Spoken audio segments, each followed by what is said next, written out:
Hello and welcome to another video on successful revision, and this one is all about do what does work, and this is mainly about the theory of revision to give you an understanding of why we recommend that you do the things that we're recommending, the things that you do, and the aim of this is to make the most of your time so you can get the maximum benefits. So first of all, let's have a look at the things that you shouldn't be doing. These are the don't do things, because these things have been proven that they're just not effective. Things like looking at or through or reading your books. The evidence shows that all this does is just make things recognizable, but it doesn't actually help your understanding. Copying out. It's a basic skill. A 5-year-old could copy out the most complex text. Doesn't mean that they're going to understand it, and it's not going to lead to learning or improving those weaknesses that we've spoke about. Highlighting. How many of you have hundreds of beautiful coloured highlights in pastels and fluorescent colours, but it does nothing more than make it look colourful? Now that doesn't mean that highlighters are useless, because it can help you when you're reading through books. It can help you find that key information. But that's about it. All it does is it just shows you where the key information is so you can come back and find it later. But it doesn't help your understanding. Summarizing is another thing. People will read a book and they'll just summarize it as they're reading it. Now this is great for note taking it and making it easier to find key information rather than in pages and pages of books, and you can get that key information back out there. But it doesn't necessarily help to improve your understanding. Practicing input instead of output. Well, what does that mean? Well, when you're in an exam, you're not going to be having loads and loads of stuff to read and just copy it out. So why are you doing that for revision? What you should be doing is getting used to getting the information out of your brain, using different questions and stimulus, or even just off the top of your head, but getting that information out of your head and onto the paper, because that's what you're going to be doing in exams, and that's what you've got to be practicing. And keep checking it, because if you don't understand it or you can't recall it, then it isn't working. So don't do it. Now, where am I getting all this information from? Am I just making it up out the top of my head to make revision as difficult as possible for you and stop you doing the things that you've done for years because you like doing the things that you've done for years? Well, no. Clever people who spend their time researching this and doing detailed studies by looking at hundreds and thousands of different children and adults and what does work. And one of them, the results of this can be seen here.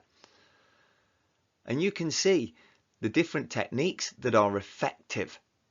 And all of those that I've just mentioned, the rereading, the highlighting, the summarization, all have low effectiveness. Along with things like mnemonics or imagery. Yes, these can be useful, but they're relatively low effectiveness. So why spend your time doing them? What you need to be doing is focusing those at the top half of the table. And that's not all. Here you can see loads of information from the Guardian newspaper. They've had lots of researchers look into this and they've come up with all of these different ideas. Now obviously I'm not going to read these out, but if you do want to read these in more detail, then pause the video now. And knowing what some of you are like, you didn't bother to pause the video and you didn't bother to read it. So here I've picked out just some of the key points for you. Don't practice recognition. You need to practice retrieving it from the memory. Yeah, that's the key thing. We've already said that. And revision shouldn't be about reassuring yourself how good you are. It needs to identify what you don't know. Again, I've already said that. And spacing your practice out instead of cramming it. It doesn't feel as good because you don't look back and think, wow, I've done 5 hours of work today. But it results in memories that are going to be more useful and easier to extract and get out when you've finished on the exams. Any effective study plan needs to include answering questions, but often we focus on learning the information, inputting the information instead of outputting it. You've got to practice outputting it. And here's a classic one. You wouldn't practice for a tennis match by not playing tennis, by just practicing one shot or practicing your serves. You have to actually get out and do it. And it's the same for exams. You've got to practice writing full answers so you can get used to the timings. And yes, as depressing as it does sound, if you're enjoying it, it's probably not working. It's meant to be hard. It's meant to be testing. It's meant to put your brain under pressure and stress. The same way, if you want your muscles to grow, you want to be aching afterwards, because that's when you know that you're making the most difference. So it's got to be hard, and you've got to practice getting the information out, not just putting the information in. So what does all that mean then? Well, that means you've got to do what does work. And these are the things we've spoken about already in some of the other videos. Revision planning, targeted revision on your weakest areas, interleaving it by doing short bursts of different subjects on different topics, but make sure that it's really, really specific. And you've got to practice, practice, practice. It can be simple things such as key terms, building up to the full exam questions. And here are some of the possible activities you can do. And lucky for you, I'll be producing some more videos which go through some of these in a lot more detail to really help you out. But you should know what most of these are. But the key is trying to do these and practicing the output. Trying to do it without your books in front of you. Yeah, only turning to your books and your notes when you're stuck.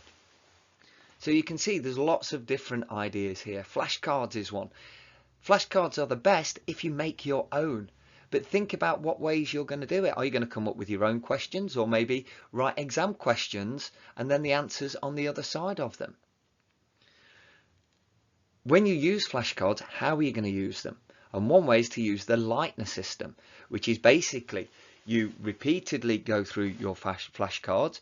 If you get them right, you put them on one side. If you get some wrong, you put them on the other side. And you focus on learning the ones that you got wrong.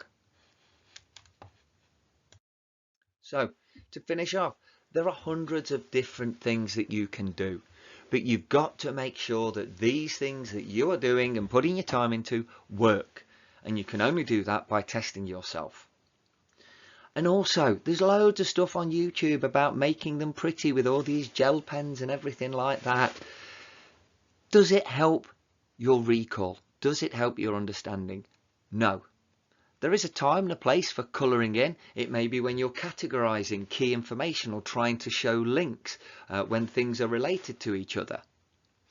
And finally, make sure that on your revision planner that you do tick off when you've finished a section. That way you can look back on it, you know that you've done the work, and it's really good for your well-being, and it just makes you feel nice. So, thank you again for watching. Look out for the other videos that will show you different techniques and things you can do to help that recall and practicing output. But for now, take care. Thanks a lot. Bye.